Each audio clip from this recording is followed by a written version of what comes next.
greatest trick the devil ever pulled was convincing the world he didn't exist.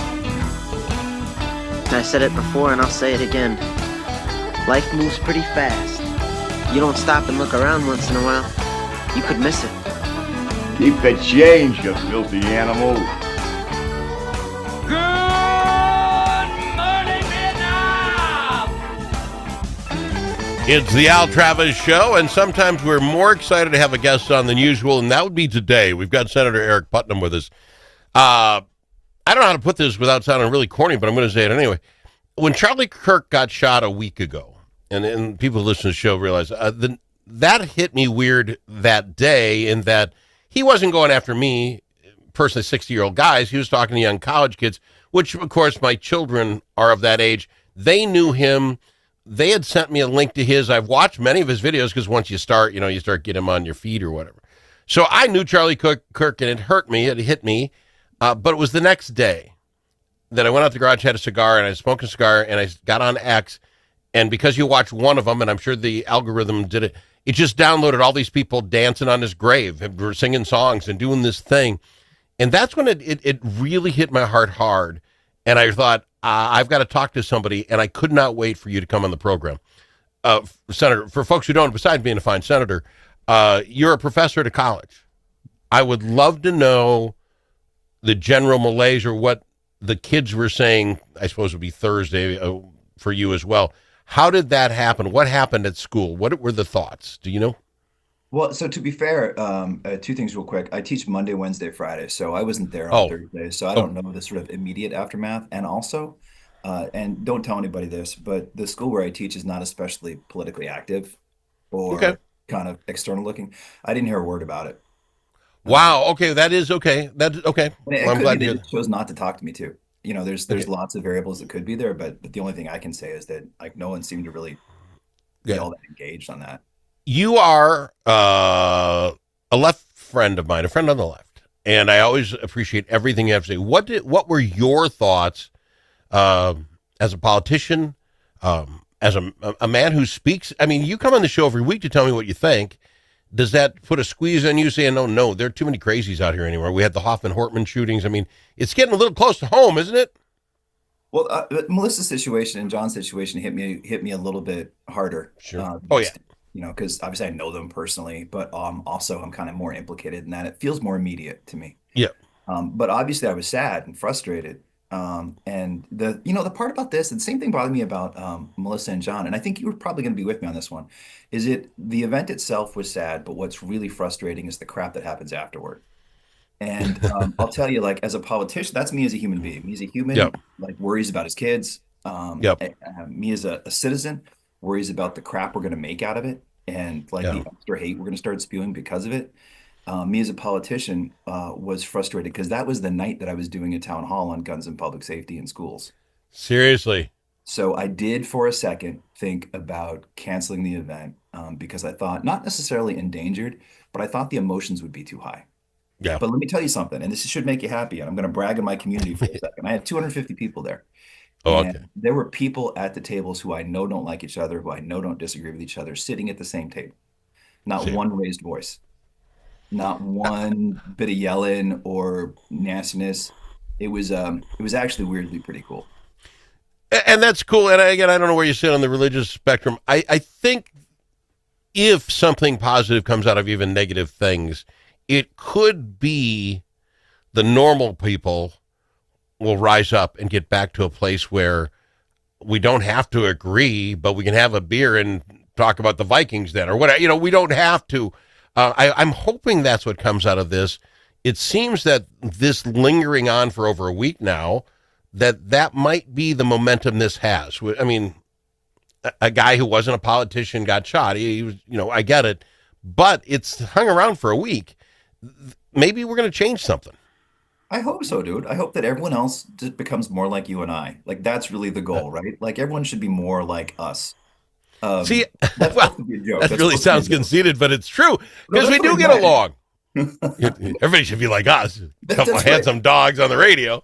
Well, that's part of the joke I'm making is a lot of politicians actually try to remake the world in their own image. That's what a lot Yeah, of politicians do. Whether you're left, far right, whatever, you want the world to be the same way as you imagine it to be. And that's not yeah, how the world actually is. Like I think the reason why we get along so well is we're both pragmatists. We care about what's yeah. really going on, not about our little fantasies about what could be going on. And so I'm What? hoping that that's where we go. I'm okay with learning as we go here, too. I'm 60 years old. I'm going to tell you, Shannon Watson from Majority in the Middle a couple of weeks back hit me with something that I hadn't thought about, at least not in the way she put it. It's all about safety on both sides. So Al, as gun guy that I am, feels safer if I can control my destiny and have guns in my home, right? That's my safety. On the other side is, but my safety, I feel unsafe that you have guns all around. So it's your safety. Now we got to say, well, wait a minute. If I'm looking at it from your point of view, I get it. You know, it's the guns, it's the people pointing them at you, it's shooting it. I get it. But for guys like me, then you got to understand mine is, how do I stop that bad guy from doing that? I need to man up. I need to have my equal thing. If you look at it from that point of view, at least it's, as I hit it, it's like, I get it. Yeah. It is nothing. It isn't Al bad because he wants guns. It's the gun scary or that it's your safety versus mine. And we're going to have to find a middle ground. I'm not thrilled with what I've read about the safety meeting, the gun meeting that they're having the other day. I'm not thrilled with what I've read about it. We'll see if where it goes. I don't know the last time we ever made a great law when we were in the midst of the terrible thing that was going on, right? Because our emotions are up and that's something. I don't know that we've ever come up with something good. I would ask that those meetings go on till February, so we're a little distance from it, and then we can make some positive. Is that asking too much? Don't knee jerk this. No, I mean I've been skeptical about a special session Mm-hmm. a little bit. Actually, let me tell you a quick story. Can I tell you a quick story? Yeah, I love So, stories. I've been skeptical about a special session, not about the need to do something, but the fact, like the question about whether or not we would do something that mattered during a special session. Yeah, The politics aren't there. It's math. not. It's not. I don't think it's a space where we're actually going to be able to do something significant that actually does make people feel more safe. Unless it is. I can always be wrong. But I said that, and then I said that in a bunch of interviews, and it was in the Star Tribune, and I got a whole bunch of emails the next couple of days from parents at Annunciation School who said, you need to be braver. Like it's not a courage thing for me at all. It's about thinking through the actual effects or consequences of the decision we make. And so I wrote back to one of the parents. I actually wrote back to all of them. I wrote back to one of the parents and I said, um, what if, and I explained that my issue wasn't the issue, it was the Yep. special session of it all. And I said, well, what if we call a special session and we pass something that's so watered down and meaningless that it just makes people mad and doesn't make anybody safe? Or what if we can't pass anything? Both of those, I think, are the most probable results of a special Mm-hmm. session. But here's the thing. This dad writes back and he says, I would love that. That would be fine. That would be good. That at least would be something. I don't care if it's meaningless. It's meaningful for me. And I thought, whoa. And I had to take a second to think about that. Do you know what I mean? See, Uh, I had a senator, I think it was senator, might have been a representative on saying that even if we got back the binary trigger thing that got pulled out of the omnibus bill, we'd get something done. I said, but that's the point. That's the point I'm trying to make.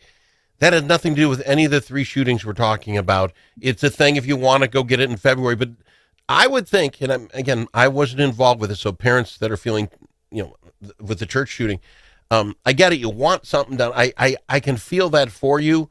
But if you get into a special session and the yelling and all this goes back and forth and nothing happens, wouldn't you hurt worse? I guess I'm looking at, I would feel, stop playing with me. I want real stuff done, whatever that That's what I is. thought too. That's totally what I thought Yeah. too. And this guy's email actually kind of shook me a little bit. It's made me think about this stuff differently. But that's the other thing that I've heard is, oh, it changes the story and gets us closer to more change. I don't think that's the case either, because the story that comes out of special section is Democrats can't get anything done and Yeah. Republicans say no. Everybody knows both those things are already true. So it What? doesn't actually change the story at all. And we talked on the show, I talked to, they just want everybody to put down their vote. Oh, he voted no on this, so I can run against that in 2020. Who do we not know where they stand? I'm sorry, can you name one politician you can't put $100 down and say, I'll bet you would vote this way? And you're not going to go broke doing it. So Right. what are we gaining? It's that sound bite or the picture of the board with the green and red lights. We got to go to break. We haven't talked, I suppose it's the news story of the day. He's about 10 weeks late, but evidently Governor Walz is getting in the mix, and there's no shocker for everybody. We'll talk about that after this with Senator Aric Putnam. Tired of one-sided media and divisive noise drowning out your conservative values? Take back the conversation with Braver Angels. Join a grassroots movement to restore civility and find common ground without compromising your principles. As a conservative, your voice matters. Share your perspective on issues like immigration and public health in red-blue workshops and help rebuild trust in our great nation. Be a leader in depolarizing America. Sign up for free at mn.braverangels.org. Braver Angels, where conservatives, liberals, and independents unite for a stronger republic. If it's your turn to host a game, Grandpa's Barbecue suggests you try something different. Put out the perfect barbecue flavor of Grandpa's Barbecue. Add it to your ribs, dip the meatballs, or drench your wings in the original flavor of Grandpa's Barbecue. It isn't too hot or spicy, fruity or smoky or whatever. Grandpa's Barbecue. Available in select stores and online at grandpasbarbecueshop.com.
Easily offended?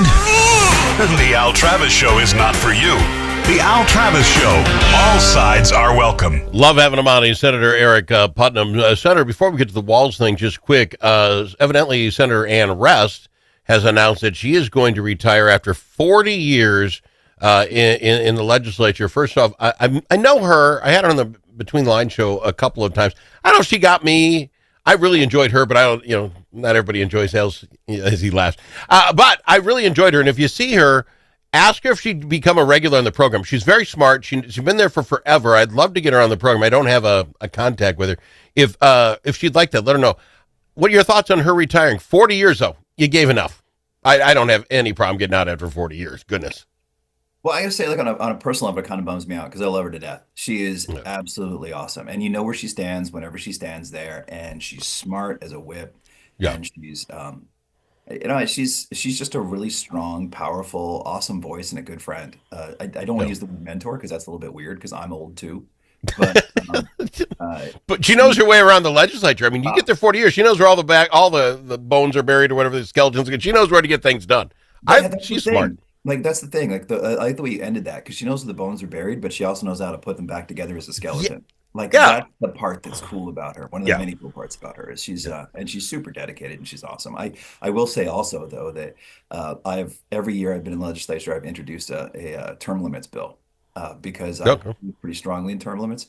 And Ann just straight up yelled at me one time, just lit me up blue streak because she thought that was the worst thing in the world. And in contrast, when John Marty saw it, because one of the bills said only 20 years in Yeah. office, John said, I've only got 20 more years, which I thought was pretty funny too. But no, I'm going to miss Ann. She's pretty Oh, yeah. awesome. So, yeah, for folks who don't know, she is a really great gal. And I think 40 years, I mean, you've every right to retire at any job after 40 years. I mean, I don't care what it is. The other big news story, which isn't big news because I think it's just finally in, Walz gets in. And I don't think that stuns anybody, but I find two things I find interesting. First, I was saying last week, if he's mulling it over whether he really wants in or not, I'd rather he didn't get in. And my point being, I want my governor to really want it, right? Let's just go do this. So maybe it took him a week to get motivated. Okay, fine. But he comes out, announces it with a video, cute little video, no problem. Had no event, but raised $1 million. Now, for folks who don't know, generally you throw a party, a thing, get people there, the news. It's my third. It's old hat to him, it seems like. You don't even have an opening day event. I know he's here. I don't know. I want to hear it. And then he goes, and I raised $1 million. Okay, so you had checks in your pocket for the day you did it. It wasn't like you put the video out and 1 million people all gave $1. So it's all political theater, but he's in, and now we can get started with backfilling all the other jobs. Your thoughts on Walz getting in the race? Well, the first thing is like he's fundamentally a really nice guy. And I think he is basically a dedicated public servant. And the stories I've heard from some people who are close personal friends with him is that he's also broke. Not because he lives crazy, but because he's a teacher. He's never actually made a super great living. And so a lot of people I knew were trying to talk him out of doing it because of care for him. But so I think that the fact that he's doing this anyway is still a kind of act of sacrifice or service. So Could I bounce back on that just a scotch from what I know? He is a retired teacher, he and his wife, and they get a decent, what do you got, pension. Oh, yeah, He was in the service for more than his 20 years, so he gets a decent pension. And I believe we're paying $250 a year to be the governor. So, I mean, I don't think he's got good food stamps yet. I think he's doing okay with it. He may not be rich, but he's making payments. And he's living on us, by the way. He doesn't have a house. Well, maybe so is his house. I don't have any idea. I don't feel real sorry for him. No, I'm not saying I'm not suggesting he's on food stamps either, but I'm saying like he's not your typical politician who's knee deep in wealth. And so a lot of people were saying, why don't you do the speaker's circuit and get $100,000 a speech? And he's like, that's not fulfilling. And I think it's like 175. Okay, maybe it's a president's 250. I don't. Yeah, equivalent, right? Because I would love to make that. That would be awesome. I'd be really happy with that. But what I'm saying is that I think he's not that guy. I think there is some legitimate component of service, and also, like a feeling that he's not done doing stuff yet. I mean, his first couple of years were during COVID. Maybe you get that's sort of real, sort of not. It's kind of weird. And I don't know if they actually get paid those pensions until he actually retires. I think he's 61 like me, so he may not be getting those checks yet, but he's making money with the government. I shouldn't talk about his pensions until he retires. I don't know how that. Well, no, I'm going to back off too because I think you're right. Like I think that like when it comes down, no, he's not broke, he's not destitute, but he could make more money if he did a different job. I guess that's kind of my point. Okay, and that's fair enough. But my point is, I really want a guy who wants in. And this him and Han, but now he's in, so let's see how he goes. And the first thing he does, I'm not having a party to get in. We did that 2 years ago. It's going to be fun to watch. I want to know your thoughts on who is his top choice for lieutenant governor. Then, Mrs. Rest. Say that I can cut a ribbon like it's nobody's business. You should see me. I think you'd be. You should walk around with a giant pair of scissors just to let the governor know I'm there for you, baby. I'll break ribbons, baby. Oh, I love that. It's not going to happen. It's not going to happen. But I'm just saying, like, I'm putting it out in the universe that I'm pretty good with scissors. That would be fantastic. And you're not opposed to the bad lunches. You'll just sit in and have the bad chicken lunches. You're there. No, and I have no need to be important. Like, make me do the most useless stuff in the world, and I'm fair and happy. Russ is out there now. Is she retiring? How would that be? And I've just put those together because it's one story on top of the other in the paper.